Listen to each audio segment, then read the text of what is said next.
Hello everyone, and welcome back to Inside ArtScroll, where the books you read and the people who write them come to life. Today I am privileged to be joined by Rabbi Feivel Mashinsky, a close talmid of the Klausenburger Rebbe, who's here in honor of the release of the brand new biography on the Klausenburger Rebbe. Thank you, Rabbi Mashinsky, for joining us. You're very welcome. It's a big honor to sit with you. It's my honor to be involved with an ArtScroll production. Thank you. Now, I know you were, and I would say are, a talmid of the Klausenberger Rebbe. Yes. And here's this brand new book written beautifully by Rabbi Birnbaum. And there were options on the table of who to speak to. And when I spoke to the people behind this book, they said, I have to speak to Rabbi Mashinsky. So That's amazing. I appreciate that you made the effort to come from Monsey, where you live, to Rahway, New Jersey, to talk about the book and also to talk about the Rebbe with whom you were very close. And it's interesting, you grew up in Monsey, and you still live there, a native Monsey person. How did it evolve that a young boy from Monsey should have that connection to the Rebbe? Talk a little about your youth and your formative stages. First, I must begin that for me to say that I'm a close talmid of Klausenberger Rebbe, I could hardly call myself a Ze'ira de min Chevraya, meaning the lowest of the low of the talmidim of the Klausenberger Rebbe. It's hard for me to repeat that I'm the talmid of the Klausenberger Rebbe. Yes, I learned the yeshiva there quite a few years. I learned in Koil there a couple of years. And the family, of course, had a very close relationship with Klausenberger Rebbe. Now, the relationship to Klausenberger Rebbe, interesting, started actually Tafshin Vav, 1946. Klausenberger Rebbe came to America, it was Erev Shabbos Kodesh Parsha Shlach. And he came to Williamsburg for Shabbos. And Rabbi Feivel Mashinsky, of course, Menal of Tervidas, where my father, Zecher Tzaddik Levracha, was a talmid. Very, very close, dear talmid to Rabbi Feivel.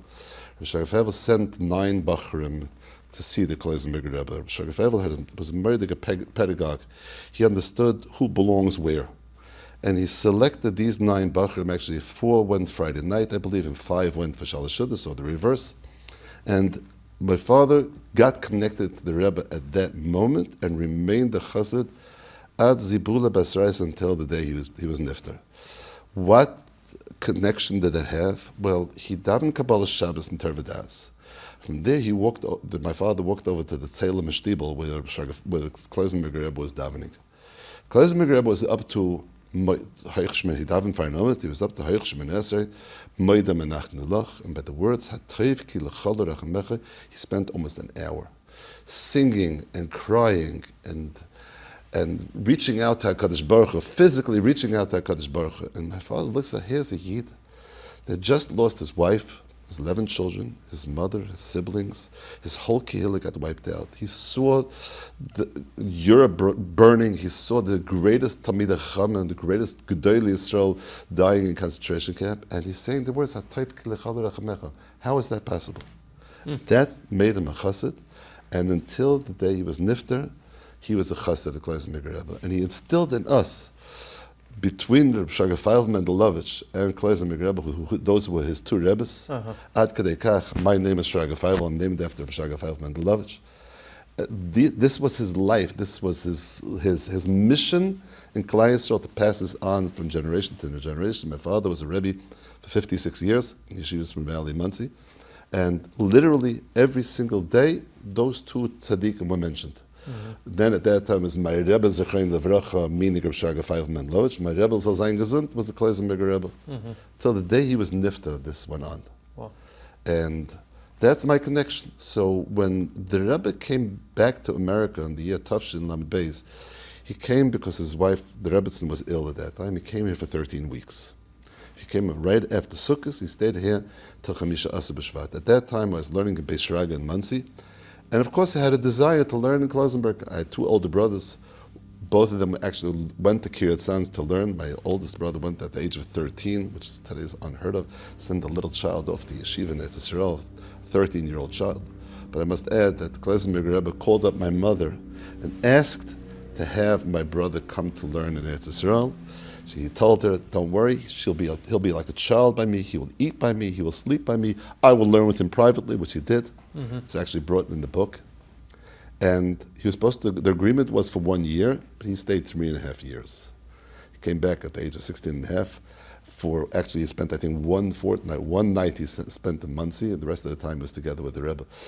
But that is basically our shaykhs, the Klausenberger Rebbe. So when the Rebbe came at those 13 weeks, we of course spent many Shabbosim there, and many shiurim that there Thursday night. Of course, it gave me this desire to join my older brothers. And Chanukah time, I picked myself up, left Beishraga, and I must add, by the behest and by the coaxing and coaching of my Rebbe and Beishraga, Rebbe Avram Gendel, who pushed me very much I should go, encouraged me to go to learn Klausenburg. And I went to learn Klausenburg I'm at the age of 15 and a half. Because you grew up in Monsey going to Yeshiva Spring Valley. Typical American Your father kid. was a Rebbe. Your mother, what did your mother do? My mother was actually the principal of Beis Rachel School. Oh, Beis Rachel. And later on she became a writer, yes. She was a talented writer as well. Yes. She wrote some books people may know. Yes, as we mentioned, The Fire in the Sky was the first book she wrote. She wrote the book, of course, Chance Encounters, which is an ArtScroll production. And she wrote, and Rachel was his wife, although it says on it, anonymous author, I'll let you in on the secret. And my mother was actually the writer of which was produced by Feldheim. So you grew up with two illustrious parents, Yes. but you went to Yeshiva Spring Valley and then Beishraga. Was it a somewhat of a culture shock to go to Klausenburg? Yes, it was. Number one, I did not speak Yiddish. As Monsey children did not speak Yiddish. Secondly, we davened the Litvish and the Such. Thirdly, I loved to daven for Namid. So the first year was boot camp. I must add, it was boot camp. The change was dramatic. And should I say that I had reservations? I must say I probably had reservations sometimes in the middle of the year, but at the same time, I was in the glow. I was haloed by the Klausenberger Rebbe, so there was nothing like that. It was nothing like that. It was amazing. And did someone help you with that transition, or was it just by osmosis that you... By osmosis, yes. Nobody helped. If anything, it was, like I said, it was boot camp. But Baruch Hashem, it took around a year, and I fit in after a year. I fit in quite well. Did your father have a Chassidish background at all? So, yes. My father, his father was a Russisch Yid. He came here in 1911. Right after he had got married, which is a long history, it was how he came at that time, together with his Shaver, who was a Yid by the name of Björn Fuchs, was a illustrious Sefer. They came from a Triska Talmid Chernobyl neighborhood near Kiev Gegend. That's where he grew up. And although he was clean-shaven for many, many years, but then everybody was clean-shaven, but he was a feierdiger, verbrennter Chassid. And later on, when Skver Rebbe came to America, of course, he became a Skver Chassid. He was very mukusha to the Beyond Rebbe. And then, when the Klausenberger Rebbe came, that was a change from those But it sounds like your father was Yonik from whoever it could be Yonik from, whether it was the Rabbi Feivel. Down to the last day of his life when he was very close to Maya Silverberg, who could have been his grandchild. Right. And he was David Schlesinger as well. So going back, so you go to Klausenburg, which is in Netanya? No, in Union City. The Rebbe was in Union Union City. Yeah, So when the Rebbe was still in America? The Rebbe was still in America, yes. The Rebbe was in America then from Tafshin Lamed Beis. He was here for 13 weeks, went back to Ezrah for a few months until after Pesach. And then he came and he was in one shot straight until Tafshin Memdal, until 1984, 1985. So you learned here in which years? I learned it from 1972, Tafshin Lamed Beis, until Tafshin Lamed Tes, end of Tafshin Lamed Tes. And you say you learned in the yeshiva under the Rebbe. Yes, so did the Rebbe give a shiur? What was that relationship like? The Rebbe's son-in-law, Zviller Rebbe, who later on to Shlomo Goldman, Zviller Rebbe, he was Rosh Yeshiva at that time. I was in his shiur at that time. And the way, in order to be zeicher to get to the Rebbe's shiur, the Rebbe's blatt shiur, which is a shiur every single day, you had to prepare yourself 300 black Gemara tesis. Coming from a Litvish yeshiva to prepare yourself 300, it was unheard of such a thing. So of course there were 14, 15-year-olds that were Hasidic kids that were doing it. And yet it took me until I was 18 to be able to do this. But at the age of 18, I was zeicher to join the Rebbe's shiur daily. In addition to that, the Rebbe used to give a pilpul shiur once a week. Just to give an idea, I always like to share the story. When the Rebbe was in Eretz Yisrael, so near Kiryat Sanz, there was such a thing called the Beit Avrah, which is basically like a rehabilitation center where a lot of Rosh Yeshiva used to spend time, especially during the summertime, they used to come, they used to stay over there. A lot of Litvish Gedolei Yisrael actually stayed. Rabbi Yelepian used to be there. Anyway, there was a certain Litvish Rosh Yeshiva that came, and every single day, the Rebbe used to give a shiur, a blatt shiur every single day. Thursday, he used to give a pilpul shiur. Then Friday morning, early morning, he used to give the chumash shiur. Friday night, he would say a pilpul by his tish. That week was Shabbos Mevarchim, so he would say a pilpul and drush Shabbos morning before laning. And then there was Shalosh Shudas in the evening. Of course, by the Tish besides, there was Torahs besides. It comes to Shalosh Shudas, and the Rebbe is talking about B'demaya Shalish, with the tearful cries. He would say how his neshama, such an empty neshama like him, that does not exist in the whole world. This listener Shivas listening to this, he was blown away by the godless of Klausenberger Rebbe, and he hears this. Sunday morning he goes into the Rebbe and says, I have to share with you a story. His Chavetz Chaim, when he was going around selling his svarim, see, once he was, it's a common story, people know it, he was picked up once by a Yid in the wagon, asked him, where do you want to go? He said, I'm going to this and this place. He was selling his svarim.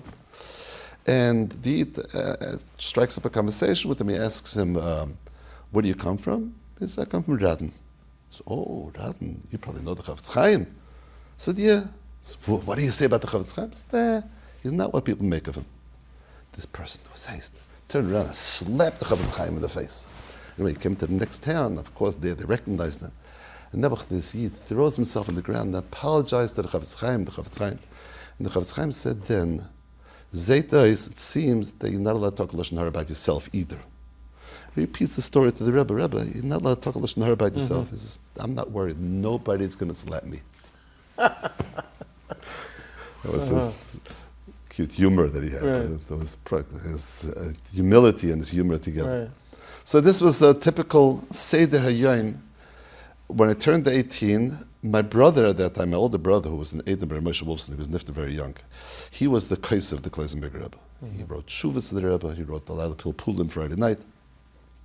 And he suggested when he was like retiring, was getting married, he would suggest, Feivi, become the Rebbe's writer. I said, I don't know how to write though. There's no telling you, come the Rebbe's writer, you know how to do it, you know how to do it. And I must say, I thank him till today. The first writing was, I stayed Pesach that year by the Rebbe, and Friday night, Shabbos Chalamayid, there was no writers to write the Rebbe's Pilpul. The Rebbe said a Pilpul Friday night, and I paid attention, I really listened to it very well, and I wrote the Pilpul. Motzei Shabbos wrote the Pilpul, and that was the first Pilpul that I wrote, and then from then I remained the Rebbe's writer for like a year, almost until I got married, which was like a year and 4 months later. And the Rebbe would review? So the Rebbe, I used to bring it in Sunday morning. I used to bring it into the Rebbe. The Rebbe had the spilus that I was there every Sunday morning with the fully written thing, and the Rebbe used to review it and write comments on it. I wasn't lucky. I was narish. I didn't take advantage. I should have taken the Rebbe's copies. Right. Today it would have been worth a lot of money. and this went on for, like I say, like a year and 4 months be'erech that I was the Rebbe's writer. Years later, I retyped all these Torahs. I was already a younger man, and Purim, I brought it to the Rebbe as a present, Shalach Manas. And I told the Rebbe, I just wanted to show it to the Rebbe, so I wanted to bind it, I wanted to go, no, it's good, just leave it here. And a week later, he calls in the Rebbe's right at that time, it was a big talmid chacham, and he says, I read through Feivel Mashinsky's things, there's some things that I said over here. All having said and done, a lot of this stuff is in print today. In fact, that year, just to give you all the sabras and just to picture what Klausenburger was all about, Hashan the Rebbe, by the Hakafis, Hashan the Rebbe would say Torahs by the Hakafis. So there was 40 small shtickle Torahs they would say during the Hakafis of the Hashan the Rebbe. Shmini Atzeres, the minig in Sanz is they do Hakafis Shmini Atzeres at night, Shmini Atzeres by day, Simchas Torah at night, Simchas Torah by day. And just the schedule is literally 24 hours. The Hakafis ended at night, ended in the morning.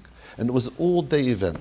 And the Rebbe was constantly speaking. Constantly speaking. By between the Hakafis, there were certain piyutim, pismoinim that he would say, and he would say Torahs on it. Medach Cheshbon was 108 Torahs that the Rebbe said. Now, how do I remember 108 Torahs? So first we had paper clips, and then the Rebbe said a Torah sometimes in the same place you could say Maramakim too. Then I scheduled, there was some other talmid that come and said, I want you to help me remember from Shmini Atzeres at night. You help me remember Shmini Atzeres. Basically, I delegated. And then I wrote these Torahs. And these Torahs have been printed already, which is Gavaldi. Otherwise, they would have been lost. These Torahs have been lost. Gavaldi Torahs. It was an unusual year. It was Tafshin Lamed Vav. Tafshin Lamed Hey. From Shavuos time, maybe even earlier, the Rebbe expected the Mashiach to come imminently. Why? Because the commander in the Sefer brings 6 times in Svarim that Mashiach is coming the year Tavshin Lamed Vav. The Rebbe lived the Mashiach. In fact, my oldest brother, the one that lived in Eretz Yisrael that I mentioned before, he learned together with the Heintiger Rebbe in Eretz Yisrael, he learned together with the Rebbe. They learned here a day together. Every day, the Rebbe would do a countdown. Literally, he was counting Sfira until Mashiach comes. He had a Cheshbon, Rosh Hashanah, Mashiach is coming. And every night he would talk about what's going to be when Mashiach comes. And he says, Mashiach comes, and all there'll be Tchias and Mesim, all my Zaydis, and I'll be so embarrassed. What am I going to do? But I have the shofar, the Bnei Yissaschar, and it's going to be Rosh Hashanah. Bnei Yissaschar is when they use the shofar. It says, Zayda, was name. Zayda, have your shofar. Once I'm there, they'll push me through already. That's the Heintiger Sons who said this? No, the Rebbe said this. He told this to my son, to my brother when they were learning together. Yeah, it'll be Zeicha that that's how he felt. And this went on until Rosh Hashanah. From Rosh Hashanah on, we didn't hear a word about Mashiach. Not a word about Mashiach. In fact, he was very concerned. People, younger light, wanted to move to Eretz Yisrael at that time. A Bacher wanted to go to learn Eretz Yisrael. He was afraid. He said, Mashiach's titan. Who knows? He was very, very frightened about this. And comes Rosh Hashanah, he stopped talking about it completely. Shmini Atzeres, the first Torah was all about Mashiach again, all about the Fakach Mashiach. And it brings, of course, the commandment. So it was like, we felt it. I must add this concept. The Rebbe Zichron Livracha had this ability of depicting situations that you felt mamash alive. I'll share with you one story. We'll go back many, many years. My father, as I mentioned, learned in Tervadas. Okay, this was already probably either right before he got married or right after he got married. He had gone back to live, his parents lived in Williamsburg.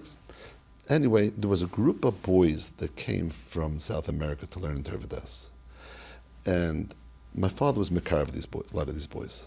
There was one boy that his father was Jewish, his mother was not Jewish.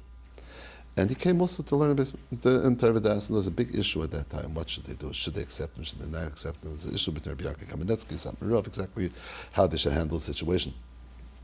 And meanwhile, he was there in the yeshiva. Anyway, my father went Friday night, was Shabbos HaChidush, to the Klausenberger Rebbe's Tish. And he took along this bacher. This bacher didn't know a word of Yiddish. And my father stood in the back of the Tish. And my father was repeating to this child how the Rebbe was depicting what it's going to be like when Mashiach comes. And it was with such clarity, with such vivid imagination how Mashiach is going to... This boy was like so taken. He said, Mashiach is going to come and I'm going to be a half Jew. I want to be Messiah. And it seems that's what Rabbi Yaakov wanted. Rabbi Yaakov wanted he should come up himself on his own. So my father went together with a boy Sunday morning with Klausenburger Rebbe. The Bacher wants to be Messiah. Together with a friend. This boy brought along a friend.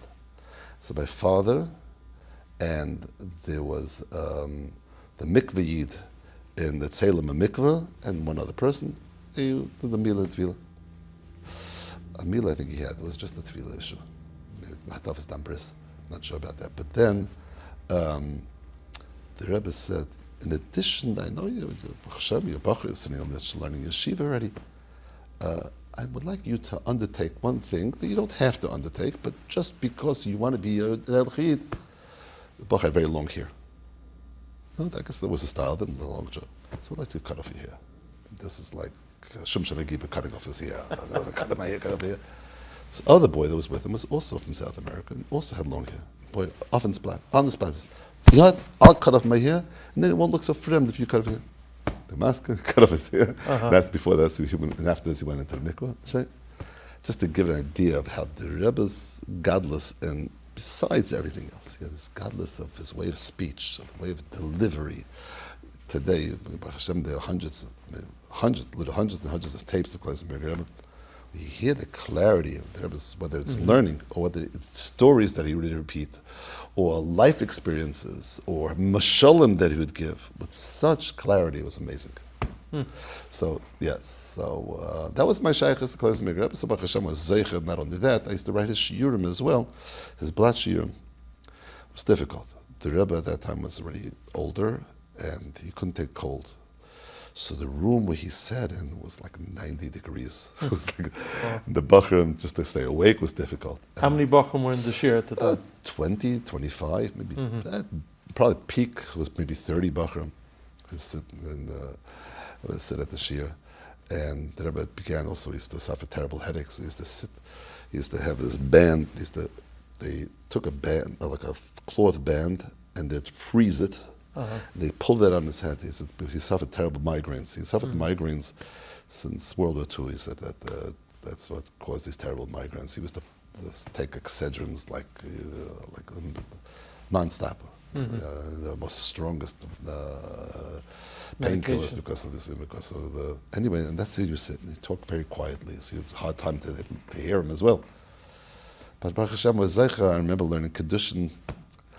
I have to share with you the story, talking about Kedushin. But learning the Gemara says, Hiskachli bechumri peschaisa.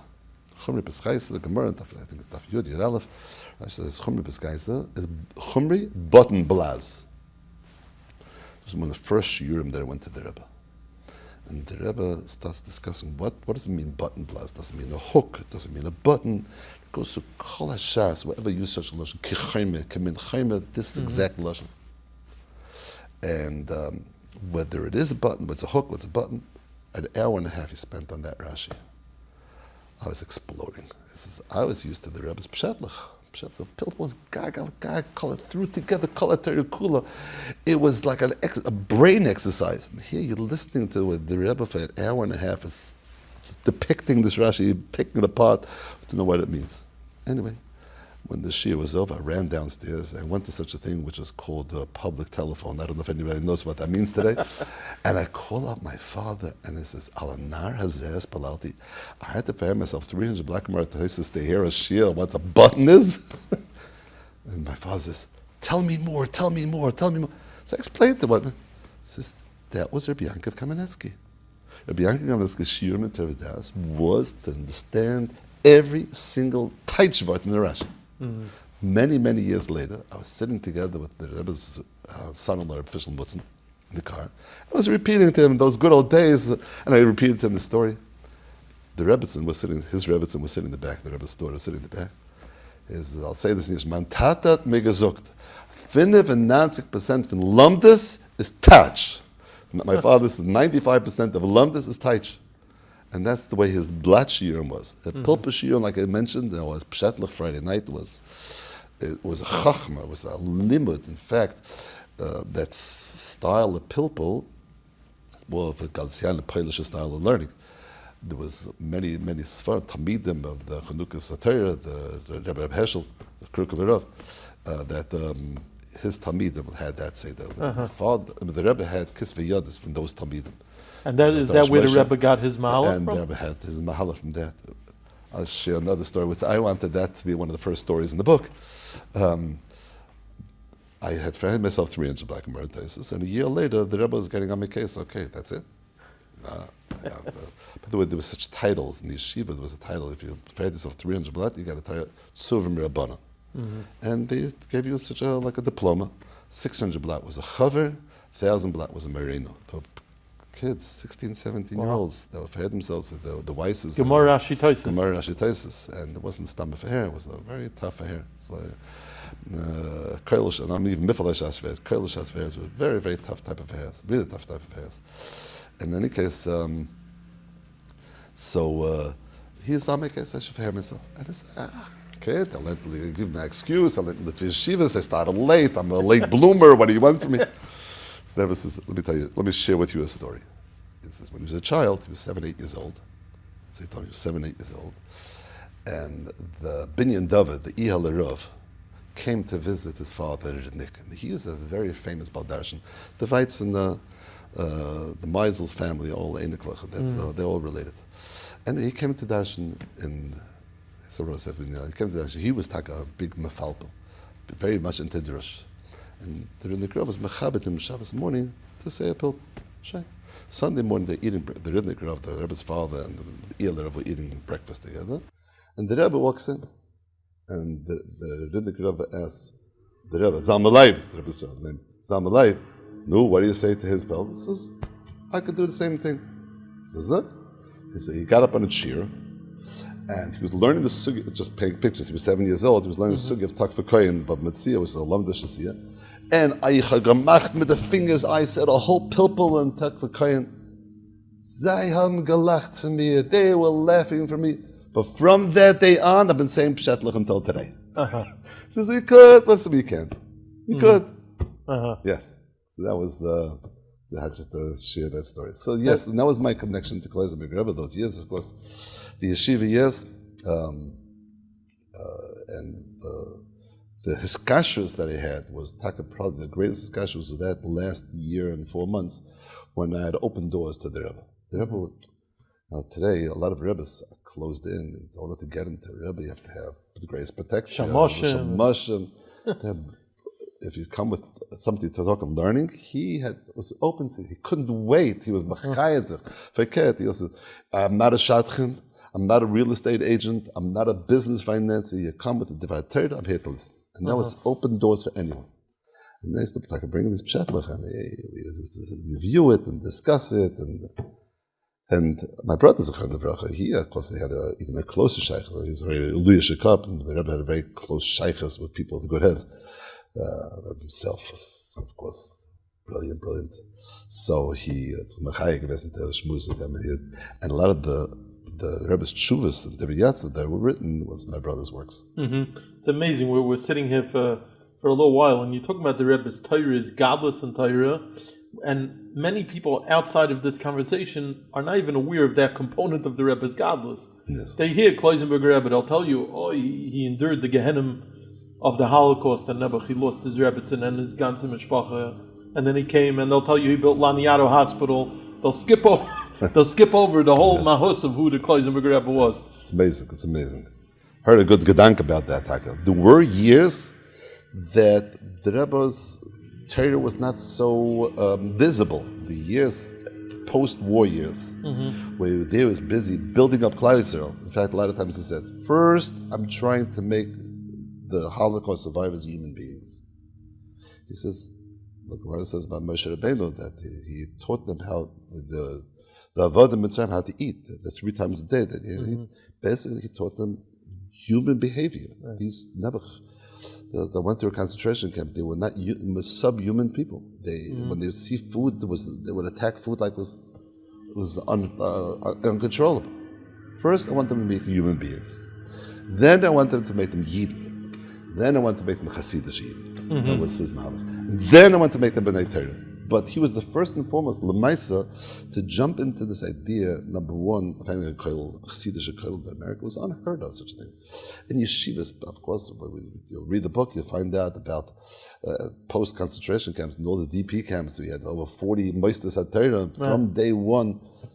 I mentioned this as well. I wanted Rabbi Avram to write this in the book. We talked about the Rebbe's years in concentration camps. Now, the Rebbe's year in concentration camp, of course we understand that the Rebbe was going through the Gehenna beyond our imagination. But yet, at the same time, at the same moment, he was so connected to Hashem, he was so connected to Yiddishkeit with no compromise whatsoever. I'll just give a dogma. One of the tshuvas in Devar Yatzav. The tshuva in Devar Yatzav, the shaila was about the second day Yontif, whether one is permitted to daven Ma'ariv before the Zman, or you have to wait until after the Zman to daven Ma'ariv. The Rebbe writes, it's very important for me to answer this question. Because why? Because when I came to the Machne Rikas, when I came to Auschwitz, it was the second night Shavuos, and I had that shaila whether I have to wait for the Zman to daven Ma'ariv. Picture the scene. Here's a Yid that was in cattle car for 3 days. When they started out, there was 2,000 people alive. When they came, there was 200 people alive.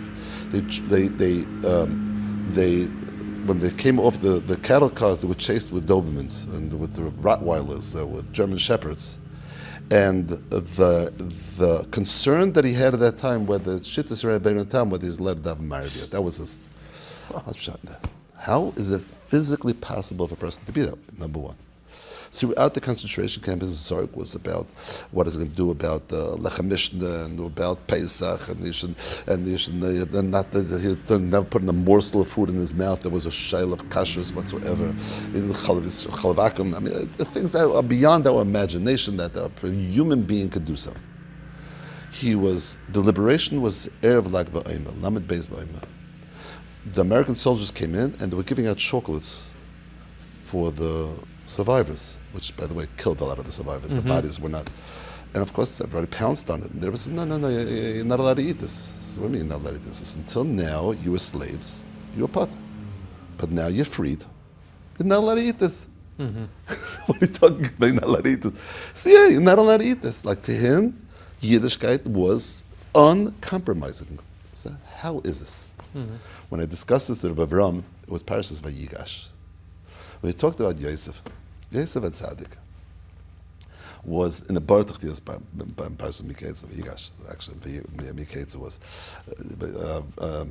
Yosef HaTzadik was in Bartach Dias. He was underground in a pit for 12 years. The Medrash says in the pasuk, Barzel Ba Nafshay, that his feet were tied with chains and he had a chain around his neck.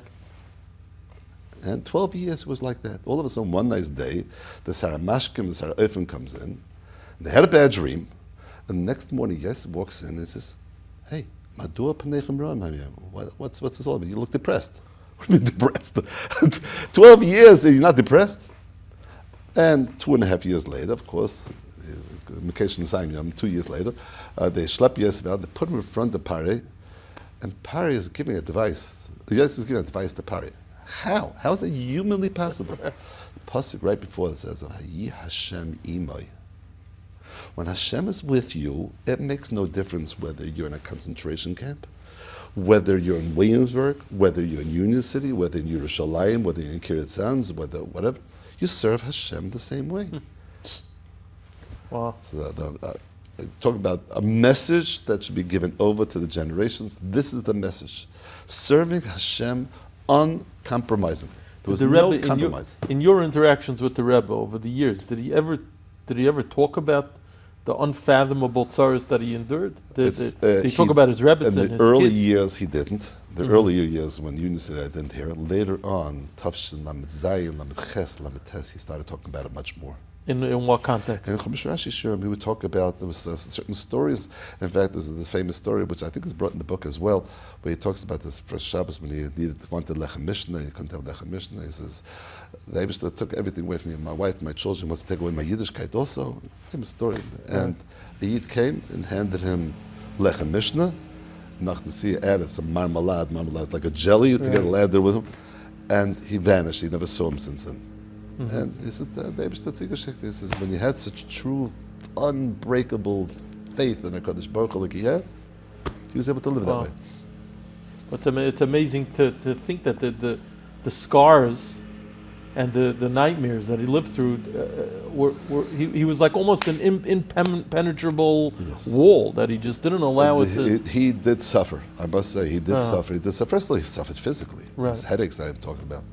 Famous story, it was the first time he was in Yerushalayim, and the Yid came and he said he had a 5-year-old daughter that suffered terrible with migraine headaches.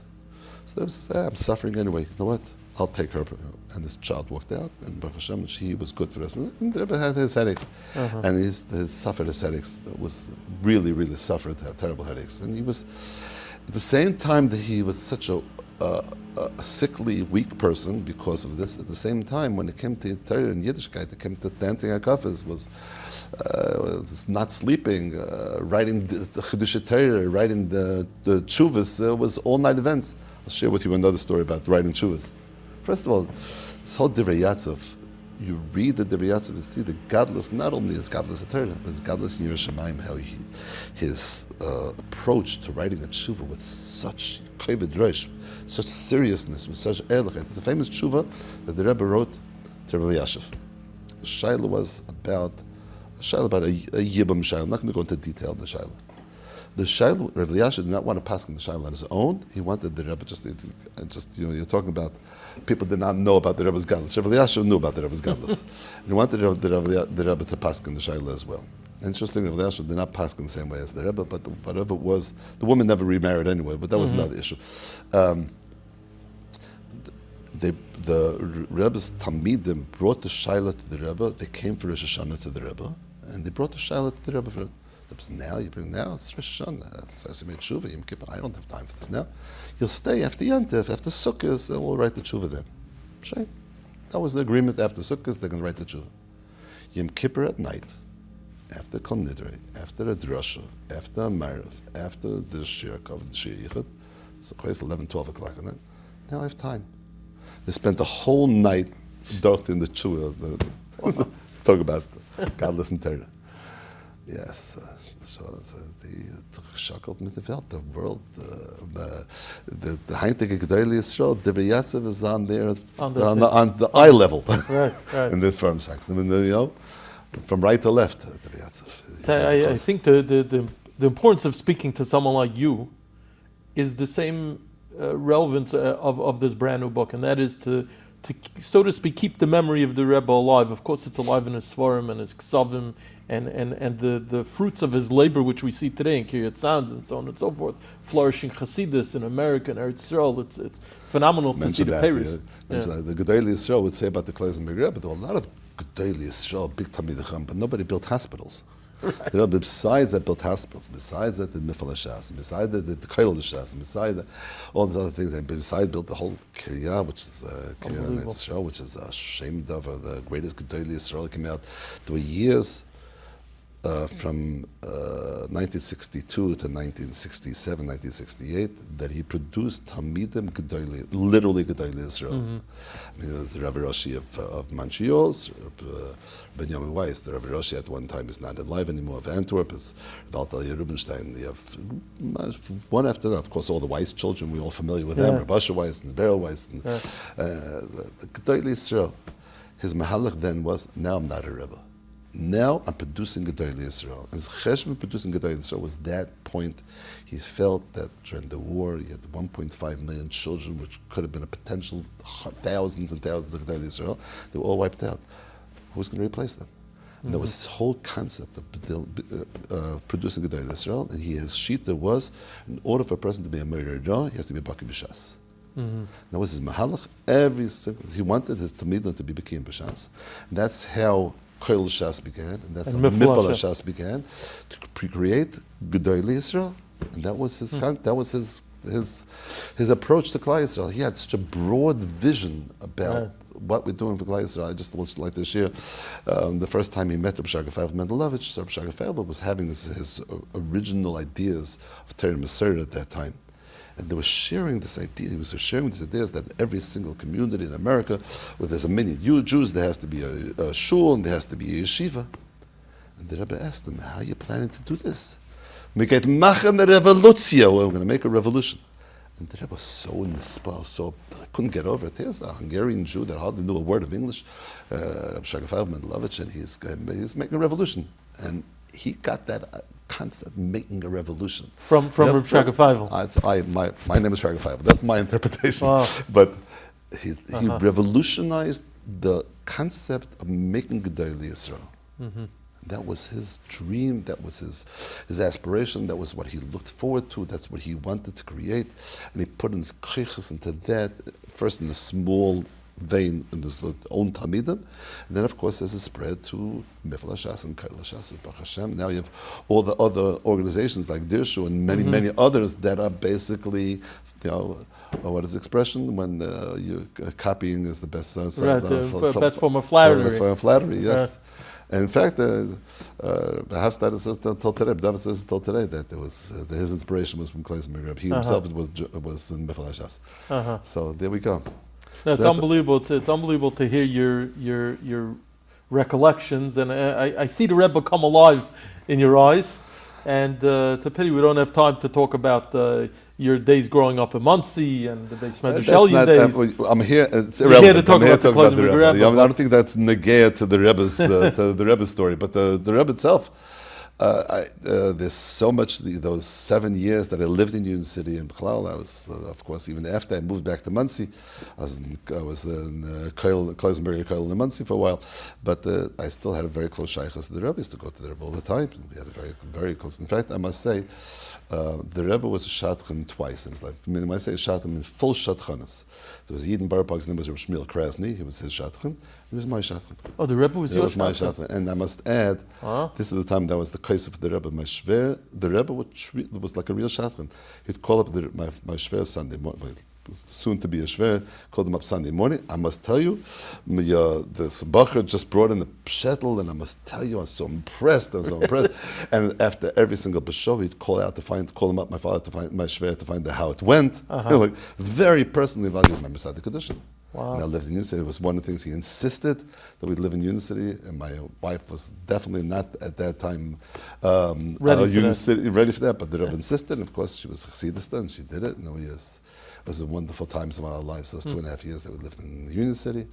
Then I moved to Monsey, and the rest is history, right. Baruch Hashem. Today, Baruch Hashem, you're involved in your own Askanas in Monsey.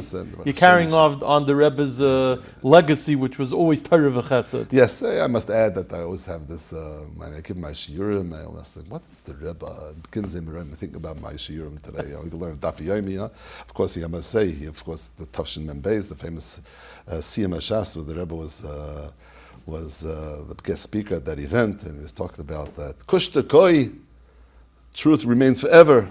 And even though there was at one time there may have been a snagdus to Dafi Yomi, but we see how the truth comes forth. And from then on in, they see the growth of Dafi Yomi to the way it is today. It's just an amazing, amazing event. And I have no regrets, I must say. No regrets, Baruch Hashem, the shiurim that we give, the mesechtas that we've accomplished, and the times that we finish Shas through Dafi Yomi. Baruch Hashem. Listen, I'll say, I think the Rebbe is having tremendous nachas, Baruch Hashem. His talmid's being mashpia, multiple daf yomi shiurim, and it's stuck of a chesed. But we want to thank you for coming out here.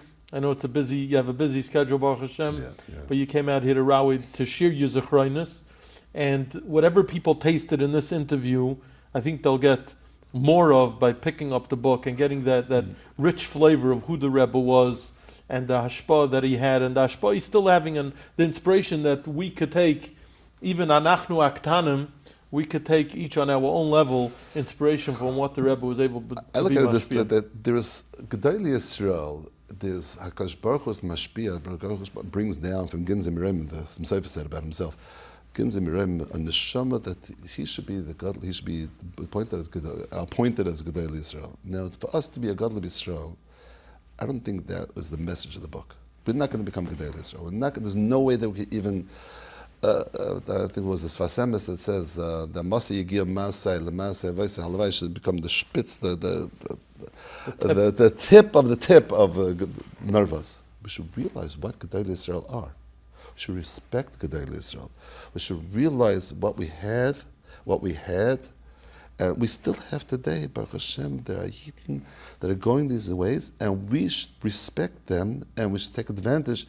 My greatest regrets, I did not take enough advantage of the seat. I had the abilities, we had the doors open, the Rebbe wanted us to come, we didn't take enough advantage of it. That was, if you're talking about my regrets, that would be the regrets. But at the same time, I look at the picture of the Rebbe, just with his finger at the Gemara, and you see the Nachas Ruach, the halo of kedusha on his face.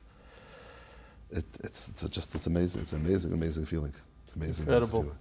David's helping Taka, you should be matzliach, and ArtScroll should be matzliach with this book, should be a very, very big success, and the people that read it should get the message and learn the message. What does it truly mean to be a Gadol B'Yisrael?